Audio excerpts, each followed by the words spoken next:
All right, back here again with Captain Marty at the 41st Pirates Cove Billfish Tournament at Pirates Cove Marina in Manio.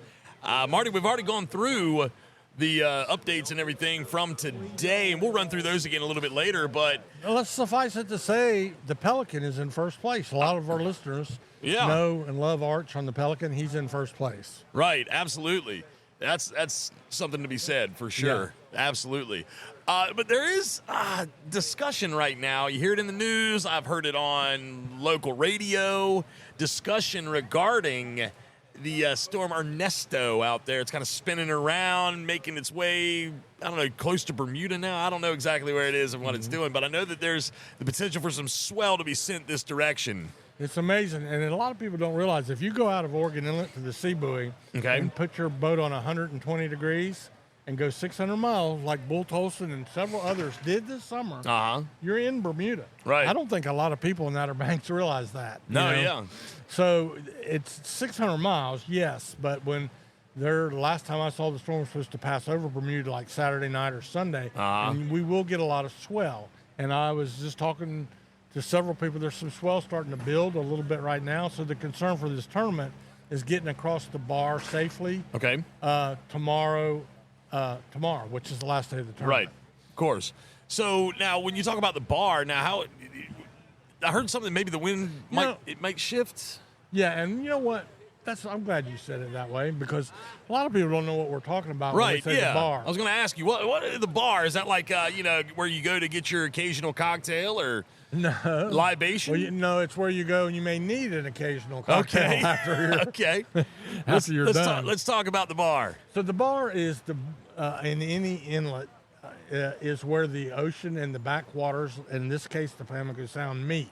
Mm-hmm. Keep in mind the Pamlico Sound, 120 miles long, 30 miles wide, a lot of water flowing out Oregon Inlet, Hatteras Inlet, Ocracoke Inlet. Right. So when that water is going out the inlet, it is really much more of a problem. And when the wind is out of the northeast blowing in the inlet, that's a concern. When you have a hurricane passing by, hopefully and thankfully it looks like we'll be okay, but that swell could build. So you're the most seaworthy fleet in the world. They're designed for this, sharp bow entries, big flares, very uniform, well-kept, locally built boats. But nonetheless, the concern is always the bar more than it is the ocean, more than it is the Gulf Stream. Okay, all right. So you got to, and like we've been saying earlier, no boat is going to go out there and put themselves in danger. But it can be challenging. We had a boat in the boat builders tournament, had a wave come up over the bow, up the front of the cabin, and through the flying bridge. Wow. Well, how far is that? Flying bridge is 12 feet off the water. Yeah, I was going to say, every bit of 12 feet. So you do need to be careful.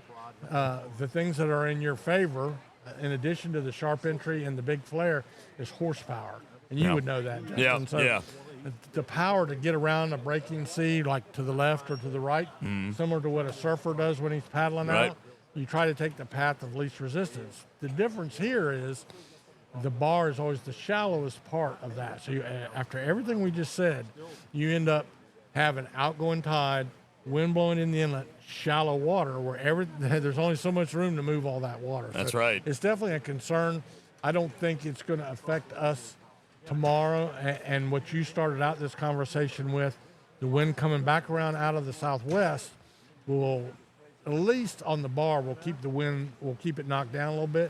Could be a more serious issue from Buxton, Cape Point, and Hatteras south. Yeah, gotcha. Okay, well, I wanted that explanation because there's been some question about that. Right, always is. And there's some concern with, people going out fishing and especially with the tournament going on. People always want to know, well, hey, that storm's out there, what's going to happen? And you gave a really good explanation on how the bar operates and the direction, the path and everything like that. So we have one of the most challenging bars, inlets on the whole East Coast. Everybody knows that, and for that reason, the boats that are built around here are sure to be rough water offshore, but they're really designed to have the power, that sharp entry on the bow, which means they knife through the wave, the big flare, which knocks the sea down. They're designed to handle the bar at Oregon Inlet before anything else. There you go. Well, that's good. That's a good way to describe it, Marty. Well, I appreciate you explaining that to us.